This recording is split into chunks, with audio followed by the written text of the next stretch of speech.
हरिओम। स्वागत है आपका हमारे YouTube चैनल ज्ञान दर्शन में। योग उपनिषदों में आज हम अध्ययन करेंगे नादबिंदु उपनिषद का। नादबिंदु उपनिषद में नाद साधना के बारे में बताया गया है। नाद का अर्थ होता है ध्वनि। ध्वनि के माध्यम से साधक किस प्रकार अपने मन को वशीभूत करते हैं, अपने मन को नियंत्रित करते हैं, इसके बारे में वर्णन किया गया है। जानेंगे नादबिंदु उपनिषद का सामान्य परिचय। यह उपनिषद ऋग्वेद से लिया गया है। इसमें ओमकार का हंस रूप में वर्णन किया गया है। लोकों की स्थिति यहाँ पर बताई है और ओमकार की 12 मात्राएं हैं, उनका फल भी यहाँ पर बताया है। योग युक्त जो साधक हैं, जिन्हें योग में सिद्धि प्राप्ति हुई है, उनका भी यहाँ पर वर्णन किया गया है। नाद की अवस्थाओं का निरूपण भी किया है और नादानुसंधान से होने वाली जो प्राप्त स्थिति है उसके बारे में भी बताया है। इस उपनिषद का शांति पाठ इस प्रकार से है। प्राचीन काल में वेद और शिक्षा आदि के अध्ययन से पूर्व साधकगण परमात्मा से अपनी अभीष्ट कामना की सिद्धि के लिए प्रार्थना किया करते थे। यहाँ पर कहा है, हमारी वाणी मन में और मन वाणी में प्रतिष्ठित हो, आप मेरे समक्ष प्रकट हों, ऐसा इन्होंने कहा है। और वेदों का ज्ञान प्रकट करें, मैं पूर्व श्रुत ज्ञान का विस्मरण ना करूं, अर्थात मैंने जो ज्ञान पहले प्राप्त किया है उसे मैं किसी भी प्रकार से नहीं भूलूं। इस स्वाध्यायशील प्रवृत्ति से मैं दिन और रात्रियों को एक कर दूं। स्वाध्यायशील अर्थात निरंतर अध्ययन करने की जो प्रवृत्ति है उससे मैं दिन और रात्रियों को एक कर दूं। सदा शास्त्र अध्ययन आदि करता रहूं। मैं सदैव हित और सत्य बोलूँगा, ऐसा निश्चय यहाँ पर साधक करता है। ब्रह्म मेरी रक्षा करें, वह वक्ता अर्थात आचार्य की रक्षा करें और तीनों प्रकार के जो ताप हैं उनकी शांति हो, ऐसी प्रार्थना की गई है। यहाँ पर ओमकार का स्वरूप बताया है। हंस रूप में ओमकार का कैसा स्वरूप है। ओम की 4 मात्राएं हैं, जिन्हें अ, उ, मा और अमात्र के नाम से जिसका उच्चारण नहीं किया जा सकता, इस प्रकार से जानते हैं। इस ओम का जो आ है वह दक्षिण पक्ष कहलाता है, अर्थात दक्षिण भाग। उ है वह उत्तर भाग कहलाता है। मा इसकी पूँछ कहलाती है और अर्धमात्रा इसका शीर्ष भाग कहलाता है। इस प्रकार से हम ओम को लिखते हैं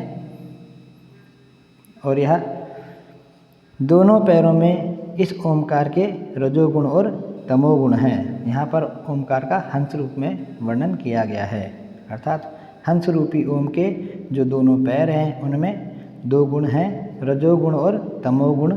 और इस हंस रूपी ओम का जो शरीर है वह सत्व गुण से परिपूर्ण है।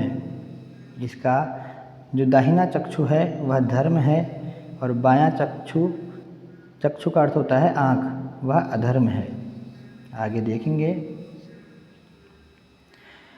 ओम रूपी हंस में लोकों की किस प्रकार से स्थिति है, यह भी यहाँ पर वर्णन किया गया है। इस हंस के दोनों पैरों में भूलोक अर्थात पृथ्वीलोक, जहाँ पर पृथ्वी है, जंघाओं में भुवरलोक अर्थात अंतरिक्ष लोक, कटि प्रदेश में स्वर्गलोक, कटि का अर्थ होता है कमर, कमर के भाग में स्वर्गलोक प्रतिष्ठित है। नाभि में महलोक, स्वर्ग से जो ऊपर लोक है वह नाभि में उसकी स्थिति है, उसे हम महलोक के नाम से जानते हैं। हृदय में जनलोक, कंठ में तपलोक और भ्रिकुटी के मध्य सत्यलोक, जिसे हम ब्रह्मलोक के नाम से भी जानते हैं। यहाँ पर कहते हैं कि ब्रह्मा जी निवास करते हैं। इस प्रकार से यह 7 लोक हैं। प्रणव रूप हंस में प्रणव कहा गया है ओम। ओम को प्रणव रूप हंस में ध्यानरत जो योगी होता है वह क्या फल प्राप्त करता है, वह सहस्त्रों अर्थात हजारों पापों से निरत होकर मोक्ष की प्राप्ति करता है। इस प्रकार से ओमकार का ध्यान करने से मोक्ष की प्राप्ति का फल प्राप्त होता है। ओमकार की 12 मात्राओं का यहाँ पर निरूपण किया है। प्रत्येक मात्रा का 3 चरण हैं, अर्थात प्रत्येक मात्रा के 3 भाग इन्होंने बताए हैं। जो आकार है अर्थात आ है वह आग्नेयी है, अर्थात आग्नेयी उसका वर्ण है।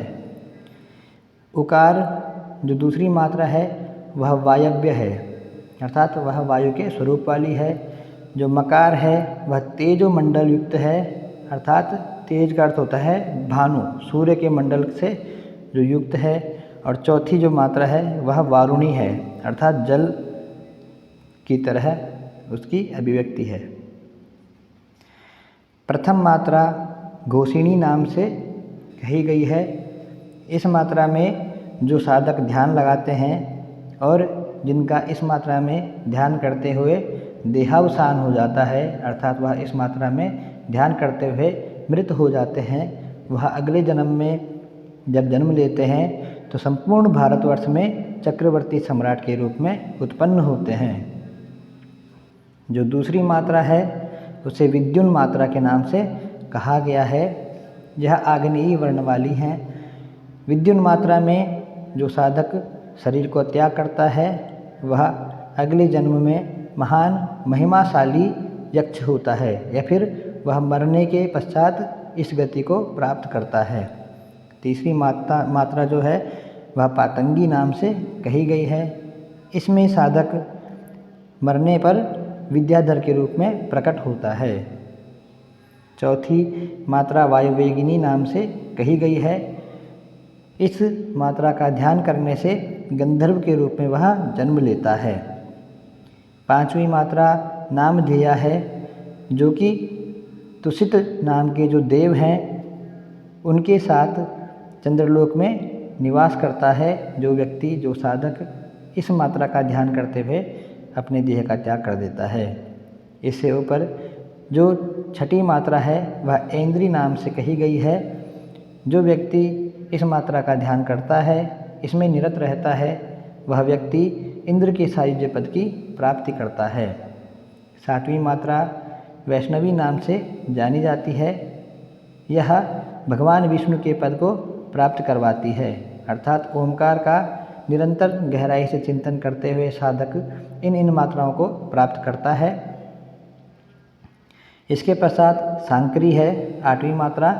इसमें निरत योगी रुद्र के सायुज्य पद को प्राप्त करता है, अर्थात वह शिव के समीप्य को प्राप्त कर लेता है। 9वीं मात्रा है महती, इससे वह महलोक की प्राप्ति करता है। 10वीं धृति है, जिससे कि जनलोक की प्राप्ति होती है। इस मात्रा को धृति के नाम से कहते हैं और इस लोक को ध्रुवलोक के नाम से भी जाना जाता है। 11वीं मात्रा नारी है। इसमें निरत योगी तपोलोक को प्राप्त करता है। तपोलोक को यहाँ पर जो साधक सर्वश्रेष्ठ तप का साधन जीवन पर्यंत करते हैं वह साधक इसको प्राप्त करते हैं। और 12वीं मात्रा ब्राह्मी नाम से कही गई है। यह मात्रा ब्रह्मलोक की प्राप्ति करवाती है। इस प्रकार से ओमकार से विभिन्न लोकों की प्राप्ति होती है। इन सब मात्राओं से परे जिसे हम ओमकार में बिंदु रूप से जानते हैं वह इन सब से श्रेष्ठ है। इनसे परे सर्वश्रेष्ठ परमात्म तत्व है, उसे ही परमात्म तत्व के नाम से कहते हैं। उनसे सभी ज्योतियों की उत्पत्ति हुई है, अर्थात उनसे ही यह संपूर्ण संसार उत्पन्न हुआ है। इसके पश्चात योग जो युक्त साधक होते हैं जिन्हें योग की प्राप्ति होती है, उनके बारे में कहा है, जब मन समस्त इंद्रियों एवं तीनों गुणों से परे होकर परमात्म तत्व में विलीन हो जाता है। हमारा मन सभी प्रकार की इंद्रियों से ऊपर उठ जाता है और तीनों प्रकार के जो गुण हैं, रजोगुण, तमोगुण और सत्वगुण, इन तीनों गुणों से परे हो जाता है। तब वह परमात्म तत्व में विलीन हो जाता है। यह सारा संसार तीनों गुणों से ही आबद्ध है। वह कैवल्य पद को प्राप्त कर परमात्म स्वरूप हो जाता है। तत्व ज्ञान प्रकट होने पर प्रारब्ध कर्म क्षय हो जाते हैं। हम जो भी कर्म करते हैं उसी के फल को हम प्राप्त करते हैं, किंतु जब तत्व ज्ञान प्रकट हो जाता है अर्थात परमात्मा का स्वरूप साधक को दिख जाता है, वह उसको प्राप्त कर लेता है, तब उसके सभी कर्मों का क्षय हो जाता है।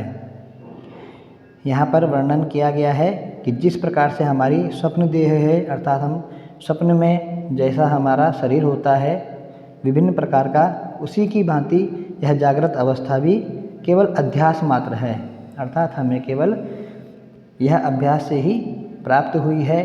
सालों का या जन्म जन्मों से हम इस अभ्यास में, इस शरीर में रह रहे हैं, इसलिए हमें यह सत्य ही प्रतीत होता है।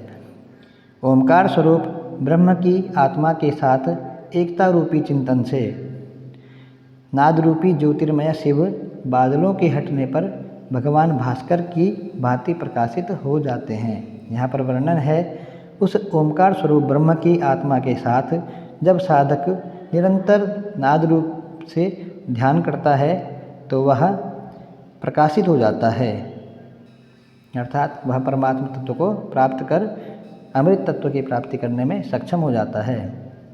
इस उपनिषद में एक आसन का वर्णन किया गया है जिसका नाम है सिद्ध आसन।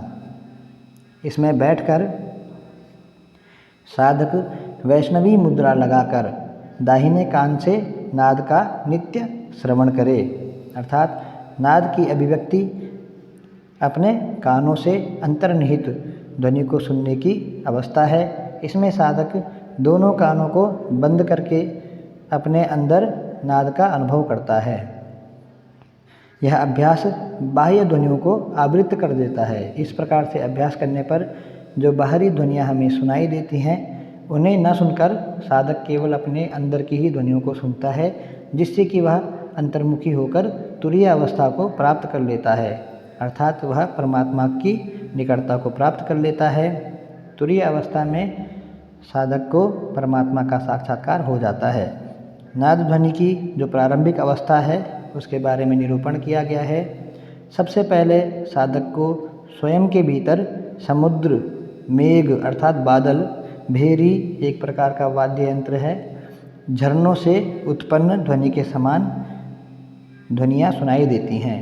यह गंभीर ध्वनियाँ हैं, अर्थात यह थोड़ा ज़्यादा आवाज़ वाली जो ध्वनियाँ हैं, इस प्रकार की ध्वनि को साधक सर्वप्रथम सुनता है। उसके पश्चात मध्यम अवस्था जब आती है तब वह मृदंग, घंटे, नगाड़े की भांति अच्छी प्रकार की ध्वनियों को सुनता है। उसके पश्चात जब साधक के प्राण भ्रिकुटी मध्य हो जाते हैं और वह निरंतर नाद से युक्त रहता है, अपने अंदर ही वह विलीन रहता है, उस समय साधक को किंकिणी, वंशी, वीणा, भ्रमर ध्वनि के समान मधुर मधुर ध्वनियों की जो अभिव्यक्ति होती है वह उसके सम्मुख होती है। वह इन ध्वनियों को श्रवण करता है।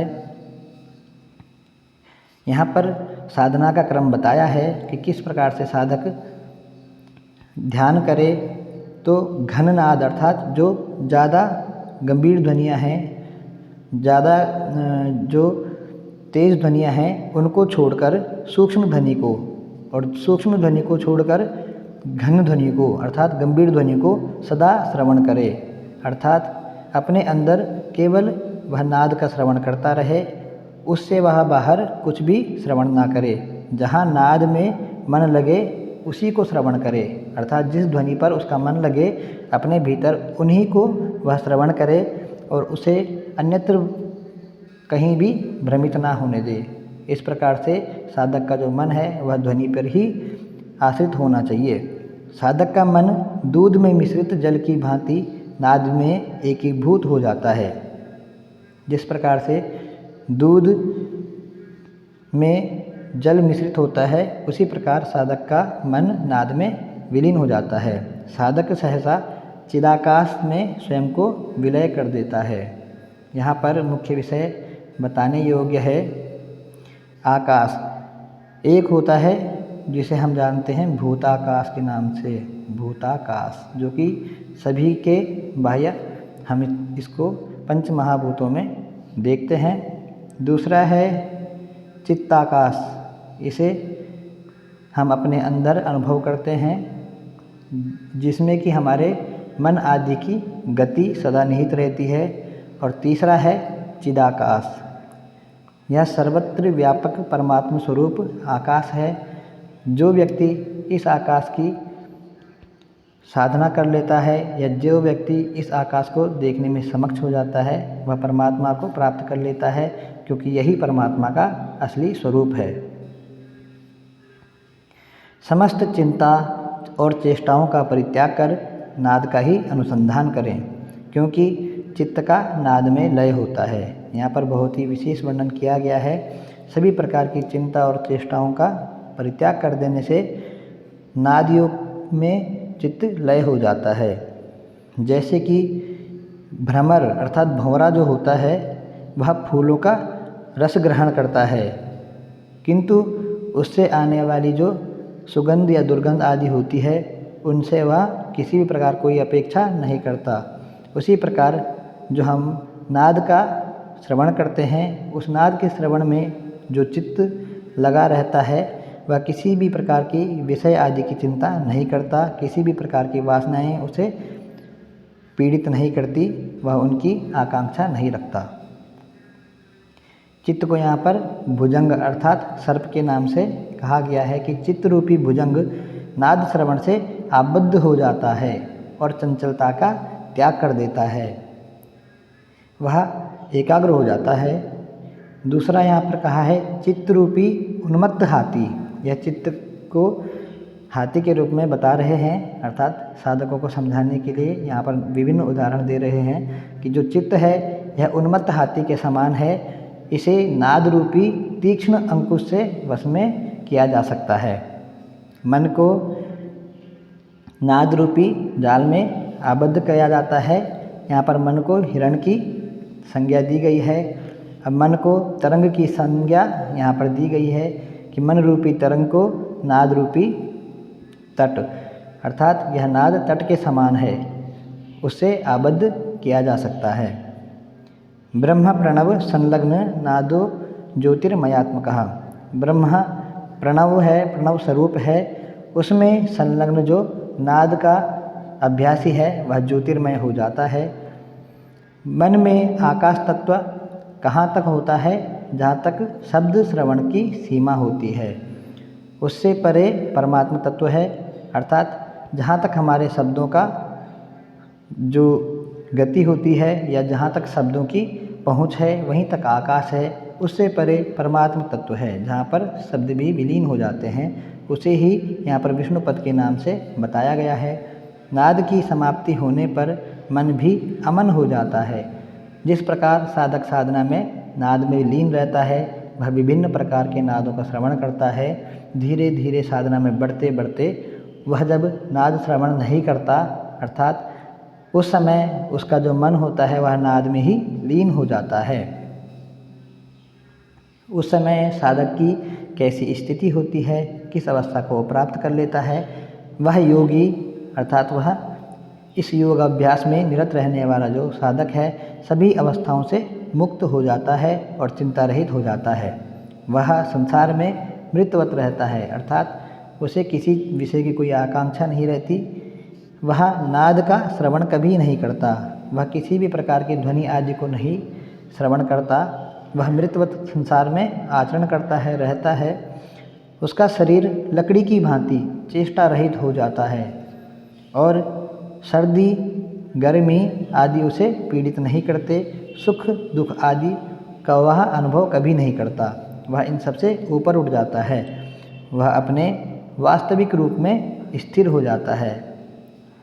दृश्य वस्तु के अभाव में भी जिसकी दृष्टि स्थिर है, अर्थात कोई लक्षण नहीं है, तभी भी जिसकी दृष्टि स्थिर है, ऐसा साधक जो कि बिना प्रयास के ही अपने प्राणों को स्वयं अपने स्थान पर स्थित रख पाते हैं, या जिनके प्राण बिना प्रयास के भी अपनी जगह पर स्थिर हैं, बिना आश्रय व अवलंबन के जिनका चित्त सदा स्थिर है परमात्मा तत्व में, ऐसा वह साधक है जो कि तुरीयावस्था जिस अवस्था को कहा गया है उसमें सदैव स्थिर रहता है।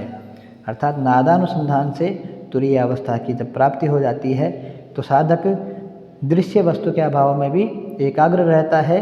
बिना प्रयास के उसके जो प्राण हैं वह सदा अपने स्थान में स्थित रहते हैं। वह श्वास आदि की क्रियाएं भी नहीं करता है या अपनी इच्छानुसार करता है और बिना आश्रय व अवलंबन की भी उसका चित्त स्थिर रहता है। वह किसी भी प्रकार के मल विक्षेप से रहित रहता है। ऐसा साधक ऐसी स्थिति को प्राप्त कर लेता है जो कि नादानुसंधान से प्राप्त होती है। आज हमने नादानुसंधान के विषय में जाना।